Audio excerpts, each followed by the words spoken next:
Hi friends, welcome to my channel. ആദ്യത്തെ ക്ലാസ്സിൽ നമ്മൾ കാർബോഹൈഡ്രേറ്റിൻ്റെ ബേസിക്സ് പറഞ്ഞു, ക്ലാസിഫിക്കേഷൻസ് സ്റ്റാർട്ട് ചെയ്തു. ഫസ്റ്റ് വൺ മോണോസാക്രൈഡ് എക്സ്പ്ലെയിൻ ചെയ്തു. Second one oligosaccharides. The oligosaccharides are sugar polymers consist of short chains of monosaccharide units. മോണോസാക്രൈഡിൻ്റെ short ചെയിൻസിനെയാണ് നമ്മൾ ഒളിഗോസാക്രൈഡ് എന്ന് പറയുന്നത്. These monosaccharide units are linked through a characteristic bond called glycosidic bond. അതായത് ഈ monomers യൂണിറ്റിനെ തമ്മിൽ ബന്ധിപ്പിച്ചിരിക്കുന്ന ലിങ്കേജ് എന്ന് പറയുന്നത് glycosidic ബോണ്ടാണ്. The number of monomer units in the oligosaccharides usually range from 2 to 20. ഒളിഗോസാക്രൈഡിലെ മോണോമറിൻ്റെ number എന്ന് പറയുന്നത് 2 മുതൽ 20 വരെയാണ്. അതായത് 2 മുതൽ 20 വരെ മോണോസാക്രൈഡ്സ് ഒളിഗോസാക്രൈഡിൽ കാണപ്പെടും. All oligosaccharides on hydrolysis yield individual monosaccharide units due to the cleavage of glycosidic bond. ഈ ഒളിഗോസാക്രൈഡിനെ ഹൈഡ്രോലൈസ് ചെയ്ത് കഴിഞ്ഞാൽ അതിൽ ഗ്ലൈക്കോസിഡിക് ബോണ്ട് ക്ലീവ് ചെയ്ത് അല്ലെങ്കിൽ സ്പ്ലിറ്റ് ചെയ്ത് നമുക്ക് സിംഗിൾ മോണോമർ യൂണിറ്റ് അല്ലെങ്കിൽ മോണോസാക്രൈഡ്സ് ലഭിക്കും. The most common oligosaccharide in the nature is disaccharide. പ്രകൃതിയിൽ ഏറ്റവും കൂടുതൽ കാണപ്പെടുന്ന ഒളിഗോസാക്രൈഡ് എന്ന് പറയുന്നത് ഡൈസാക്രൈഡ് ആണ്. ഇതിൻ്റെ എക്സാമ്പിൾസ് നോക്കാം. സൂക്രോസ് എന്ന് പറഞ്ഞാൽ ഗ്ലൂക്കോസും ഫ്രക്ടോസും ചേർന്നുണ്ടായിട്ടുള്ള ഡൈസാക്രൈഡാണ് സൂക്രോസ്. Next lactose. ഗ്ലൂക്കോസും ഗാലക്ടോസും ചേർന്നുണ്ടായിട്ടുള്ള ഒരു ഡൈസാക്രൈഡാണ് ലാക്ടോസ്. നെക്സ്റ്റ് മാൾട്ടോസിൽ കാണപ്പെടുന്നത് 2 മോളിക്യൂൾ ഗ്ലൂക്കോസ് ആണ്. നെക്സ്റ്റ് ട്രിഹാലോസിലുള്ളതും 2 മോളിക്യൂൾ ഗ്ലൂക്കോസ് തന്നെയാണ്, പക്ഷേ അതിൽ ആൽഫ ഗ്ലൈക്കോസിഡിക് ബോണ്ടാണ് കാണുന്നത്. നെക്സ്റ്റ് റാഫിനോസിലെ മോണോമർ യൂണിറ്റ്സ് എന്ന് പറയുന്നത് ഗ്ലൂക്കോസ്, ഗാലക്ടോസ് ആൻഡ് ഫ്രക്ടോസ് ആണ്. അതായത് ഗ്ലൂക്കോസും ഗാലക്ടോസും ഫ്രക്ടോസും ചേർന്നാണ് റാഫിനോസ് ഉണ്ടായിരിക്കുന്നത്. അങ്ങനെ 3 മോണോമേഴ്സ് ഉള്ളത് കൊണ്ട് തന്നെ റാഫിനോസ് ഈസ് എ ട്രൈസാക്രൈഡ്. റാഫിനോസ് എന്ന് പറയുന്ന ഒരു ട്രൈസാക്രൈഡ് ആണ്. The most abundant naturally occurring disaccharide is sucrose or table sugar. പ്രകൃതിയിൽ ഏറ്റവും കൂടുതൽ കാണപ്പെടുന്ന ഡൈസാക്രൈഡ് എന്ന് പറയുന്നത് സൂക്രോസ് അല്ലെങ്കിൽ ടേബിൾ ഷുഗർ ആണ്. Last polysaccharide. They are complex sugar polymers with more than 20 monosaccharide units.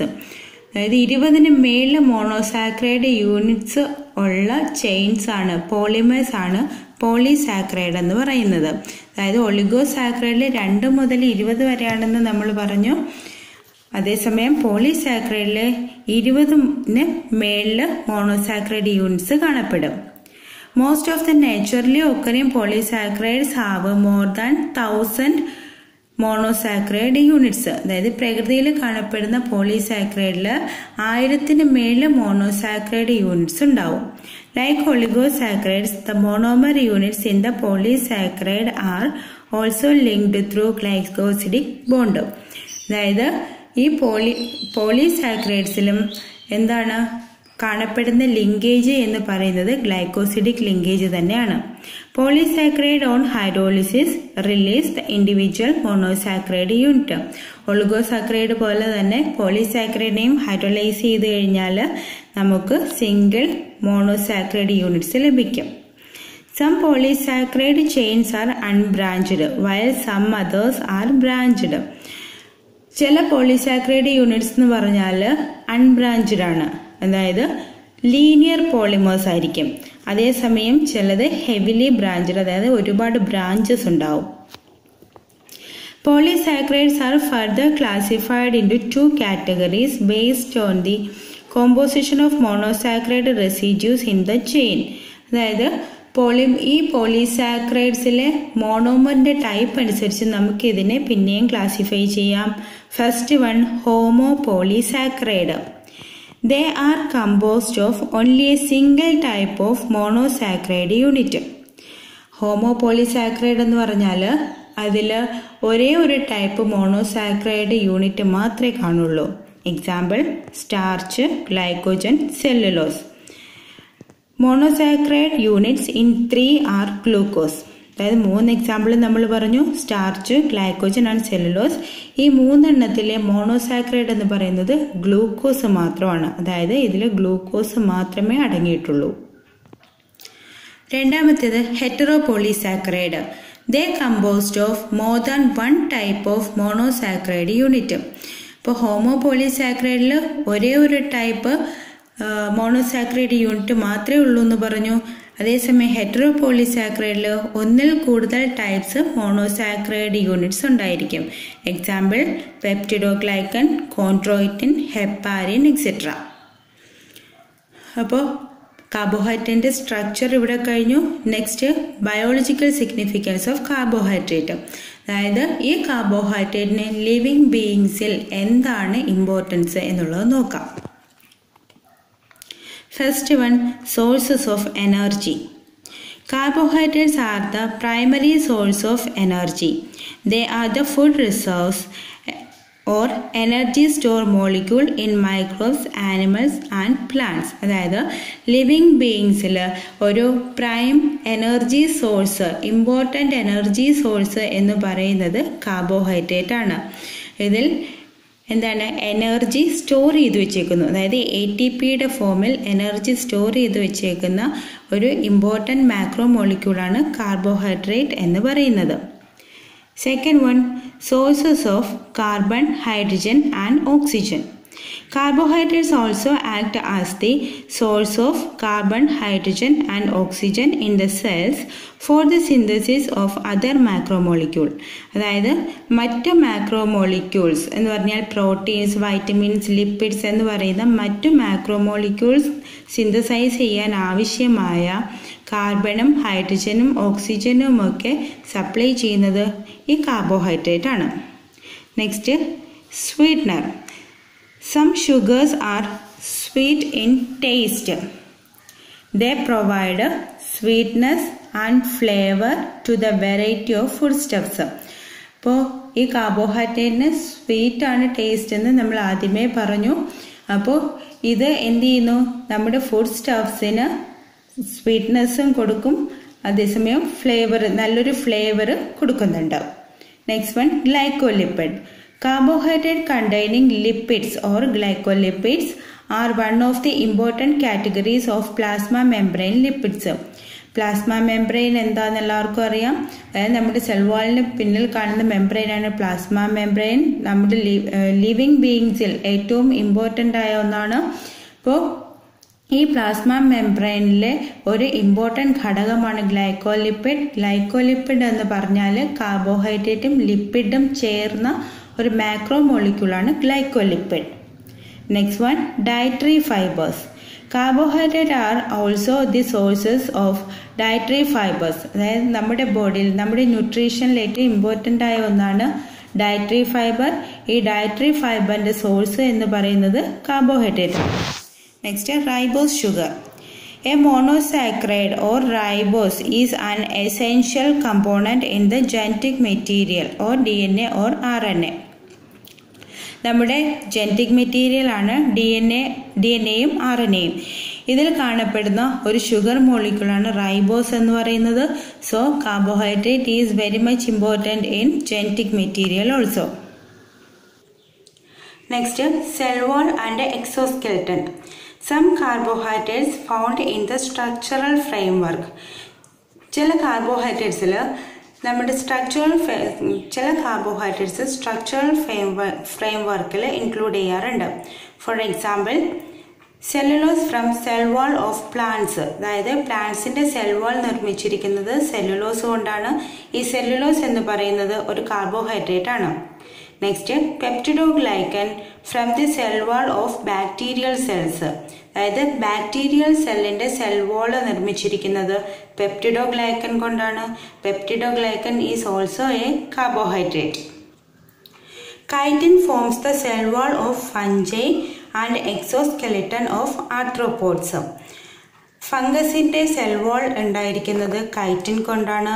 അതുപോലെ തന്നെ ആർത്രോപോഡ്സ്, അതായത് ചിലന്തി, പഴുതാര, ക്രാബ് അങ്ങനെയുള്ള ജന്തുക്കളുടെയൊക്കെ എക്സോസ്കെൽട്ടൻ അല്ലെങ്കിൽ പുറന്തോട് ഉണ്ടായിരിക്കുന്നത് കൈറ്റിൻ ഉപയോഗിച്ചിട്ടാണ്. അപ്പോൾ ഈ കൈറ്റിൻ എന്ന് പറയുന്നതും ഒരു കാർബോഹൈഡ്രേറ്റ് ആണ്. നെക്സ്റ്റ് എന്ന് പറയുന്നത് recognition. Some carbohydrates on the surface of cell membrane have a recognition role. അതായത് ചില കാർബോഹൈഡ്രേറ്റ് എന്ന് പറയുന്നത് നമ്മുടെ സെൽ മെംബ്രെയിനിൽ റെക്കഗ്നീഷൻ സൈറ്റുകളായി ആക്ട് ചെയ്യുന്നു. അതായത് മറ്റ് മാക്രോമോളിക്യൂളിന് വന്ന് ബൈൻഡ് ചെയ്യാൻ വേണ്ടിയിട്ടുള്ള സൈറ്റുകളായി ആക്ട് ചെയ്യുന്നതും ഈ കാർബോഹൈഡ്രേറ്റ് ആണ്. നെക്സ്റ്റ് ആൻറ്റികോയാഗുലൻറ്റ്. ആൻറ്റികോയാഗുലൻ്റ് എന്ന് പറഞ്ഞാൽ ബ്ലഡ് ക്ലോട്ട് ചെയ്യാതിരിക്കാൻ സഹായിക്കുന്ന എലമെൻ്റ് ആണ് anticoagulant. Heparin, the anticoagulant of the blood, is a carbohydrate which prevents the blood clotting. അതായത് നമ്മുടെ ബോഡിയിൽ കാണുന്ന ഒരു ആൻറ്റികോയാഗുലൻ്റ് ആണ് ഹെപ്പാരിൻ. ഈ ഹെപ്പാരിനും എന്താണ്? ഒരു കാർബോഹൈഡ്രേറ്റ് ആണ്. Next blood group.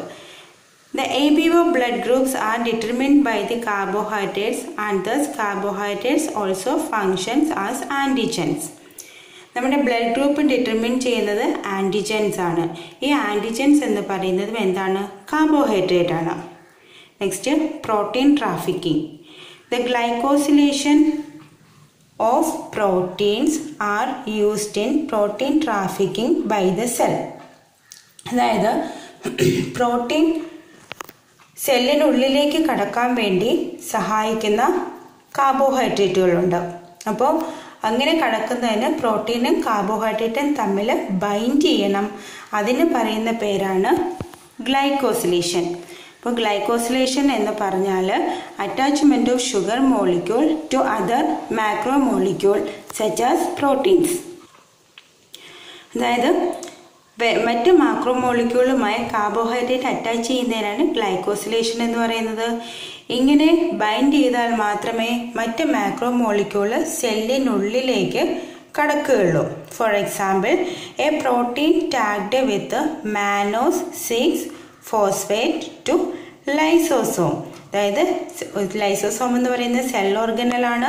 ഈ സെൽ ഓർഗനലിലേക്ക് ഒരു എൻസൈം അല്ലെങ്കിൽ പ്രോട്ടീൻ കടക്കുന്നതിന് വേണ്ടിയിട്ട് മാനോസ് 6-ഫോസ്ഫേറ്റുമായിട്ട് ബൈൻഡ് ചെയ്യുന്നു.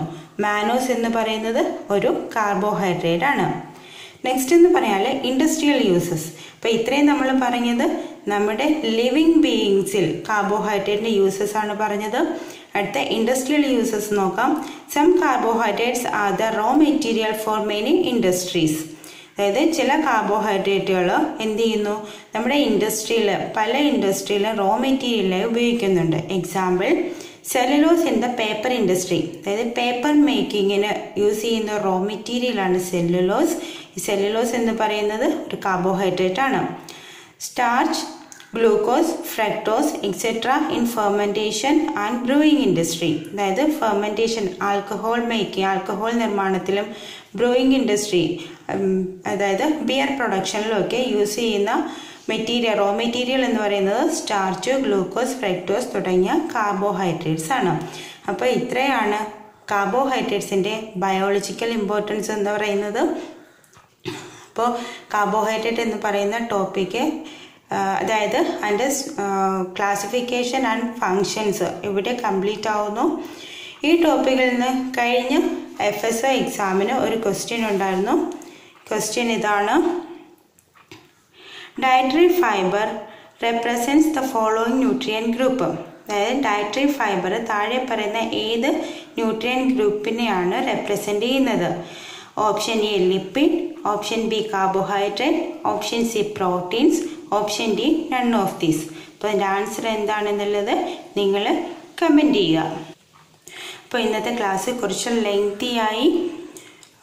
ഈ ടോപ്പിക്ക് തീർക്കാൻ വേണ്ടിയിട്ടാണ്. ഇനി അധികം സമയമില്ല. ഏകദേശം ജൂൺ ലാസ്റ്റിലോ ജൂലൈയിലോ എക്സാം ഉണ്ടാവുമെന്ന് പറയപ്പെടുന്നു. സോ ഇന്നത്തെ ക്ലാസ് ഇവിടെ വൈൻഡപ്പ് ചെയ്യുന്നു. പിന്നെ ക്ലാസ് കണ്ടിട്ട് എൻ്റെ പ്രോസ് ആൻഡ് കോൺസ് എല്ലാവരും കമൻറ്റ് ചെയ്യണം. ഇഷ്ടമായെങ്കിൽ ലൈക്ക് ചെയ്യണം, ഷെയർ ചെയ്യണം. സബ്സ്ക്രൈബ് ചെയ്യാത്തവരുണ്ടെങ്കിൽ പ്ലീസ് സബ്സ്ക്രൈബ്. ആൻഡ് അടുത്തൊരു ബെല്ലൈക്കൺ ഉണ്ട്. ബെല്ലൈക്കൺ പ്രസ് ചെയ്താൽ മാത്രമേ ഞാൻ ഇനി ഇടുന്ന വീഡിയോസ് നിങ്ങൾക്ക് ലഭിക്കത്തുള്ളൂ. So thank you for watching. See you in next class.